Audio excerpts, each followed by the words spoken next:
so excited to show y'all what I've made in this project. And again, the Dollar Tree plunger pulls through as the hero. My inspiration for this I got off of Wayfair, and it was a rustic faucet towel holder rack, and the original price on Wayfair at one time was $85.99, and it did have a soap dish on the side, and I'm going to try to insert a picture of my inspiration from the Wayfair ad in the video, just to show you what my inspiration was and what I was trying to duplicate at a lot cheaper price and do it myself. So I tried different things, and finally the thing, like I say, that worked the best was my Dollar Tree plunger. And you will see in the video that I'm reusing this plunger from a previous project. So it's got a little glue still on it, and it's got some paint on it, but you'll get the idea. But purchase you a plunger from the Dollar Tree, and then as in the video I'm going to show you, you want to put a little weight in the bottom of it, because plungers, you know, they're real flexible and they don't have a lot of weight. So when we're sitting here putting heavy stuff on it, you know, we want to make sure it can hold its weight. So what I did for the bottom was I got a set of 2 plastic bowls at the Dollar Tree. They were white, they were $1 for 2, and I used a smaller size. And in the video, you'll see how we just glue it. And that's another thing, I'm gonna hot glue everything on this piece in the video. You may wanna use some more secure glue when you're doing your project, but like I always tell you in my videos, a lot of times I use hot glue in case I wanna use parts or tear it apart later on. But I just basically glued the bowl to the plunger, and then I went to Dollar General and I bought a little bag of decorative sand filler. This was $1 for the bag. I only used a small portion of it, as you'll see in the video. And you can also use something you have around your house, just anything to weigh it down and give it some support on the bottom.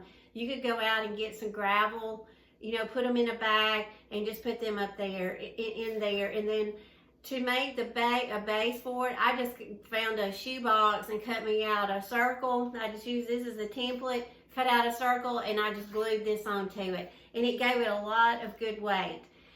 And for the plunger handle, I had to go get an elbow, and I purchased this at Lowe's, and it's just a 90-degree PVC elbow. And this was less than $1. And then I purchased my faucet from Lowe's. And the faucets will range in price. The cheapest one they have, and this one costs, I think it was $6.51. And you can shop around, you may can find a better version or shape, or you get whatever kind that you want, but that was the best price, and I wanted to price it out the best way I could for you. And another option is you could look for a faucet that has a knob on it like this, or if you maybe have one, you know, from outside off your hose pipe or something like that, you could always take this and replace your knob at the top to give it a different knob. That's another option. And another option I wanted to go over with you with the weight on the bottom, if you could find a food storage container that is round like this bowl, you could stick it up there if it has a lid. Place your sand or your rocks in your round bowl. Of course, this is not the right shape. This is all I had on hand right now, but I just wanted to show you the concept of the lid. Put your filler, sand or rocks or whatever, inside your round bowl. Put the lid on it, and then glue it to the bottom of your plunger. So that was another idea for the base. I just wanted to touch on that real quick while I was thinking about it. The next thing I wanted to go over with you was the ring. And I had to shop around for what would be the best thing for this. And I went to several hardware stores, and I did purchase this at a local hardware store. And I'll show you in the video the label on it. But it's just a round metal ring. Something that would have worked better would have been something that would have been a little bit bigger to me. This has a 3-inch circumference, but I think something a little bit bigger would work better, but it works fine, and it holds the towels and everything. Scarf holders, if you can find a scarf holder possibly, that is a little bit smaller than this one is too big. But if you can find a scarf holder that may be just a little bit smaller, this would work great. Because you can always take, you know, this off. You can put this like at the bottom where it joins, and you can just lay your towel over it and you'd never see it. Maybe some kind of a choker type necklace would work. So you get creative with something. You may could come up with something a lot better than I did for the ring. But like I say, I just kind of shopped around. This ended up costing about $2.50.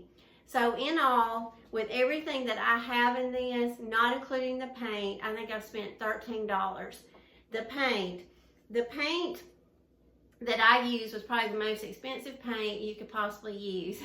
And the reason I used it was because I already had it on hand. So I didn't want to go out and rebuy something I already had. But I've used this on several projects, so I get a lot of money's worth out of the can, and it doesn't take much paint to spray paint this. But you could get a lot cheaper option on the paint, because I know there's a more affordable paints in this color that are probably more in the $3 to $4 range. This is probably a $6 to $7 range of paint. So anyway, get creative with your paint, and you can paint it any color you want to. You could even paint it that 97-cent black spray paint they have at Walmart. So just get creative. Since mine had some glue residue still on my plunger from the previous project, I added some rust effect to it just to kind of, you know, accent that, to make it look more like rust. And I've showed you that technique in my vintage scale video. So if you haven't watched it, you can go back and watch it, and I'll show you how I made the rust on the base of this. And also for the bases, if you don't want to do the plunger or do all that, a lamp base would work great. And I had this lamp on hand, but I'm actually using it, so I didn't want to sacrifice it for the project. But this lamp would have worked perfect for it. You could also add more weight to the base if you needed to. But you know, if you have an old lamp, consider a lamp. And you can also buy pieces of this PVC pipe right here at Lowe's. This was like a little bit over $1, so it's very affordable. You just have to figure out, you know, something to make your base out of that would support, you know, its weight at the top. So I think I have gone over everything with you that I kind of wanted to clarify and make a little bit more, make it where you can understand a little bit better. Maybe if it didn't, you know, appealed, you know, come across that way in the video. I always try to explain things as clear as I can to make it as easy for you. So anyway, I hope you make it, and if you do, or if you have any kind of craft or project or any kind of space in your home right now that you're thinking about redoing, or you want to get some ideas, I created a Facebook page, and it's called Our Green Acres Home Decor and DIY Inspirations. I hope you'll go over and join or like the page. Come over and please help me get some stuff posted on it. I try to post, but I'm trying to encourage other people. This is your page as much as it is for me. I created it for all of us because me, in turn, I love seeing what everybody else makes. I love reading and looking at pictures and commenting. And I created a Facebook page so we can all kind of come together, be a place for us to all share our ideas and our projects. And if we have different ideas about something, you know, please go out and share something on my page. Help me get it going, spread it with your friends, and please just help me get it shared so it'll grow and be successful, and we'll have fun with it. And as always, I hope you'll subscribe to the channel. I have so many upcoming projects to do, to share with y'all. So please share our channel, please subscribe. And as always, I'm so glad y'all tuned in for the video. I hope you enjoy it, and I hope you get some inspiration from it. And I hope you'll make one, because it's very easy, y'all. Thanks for watching.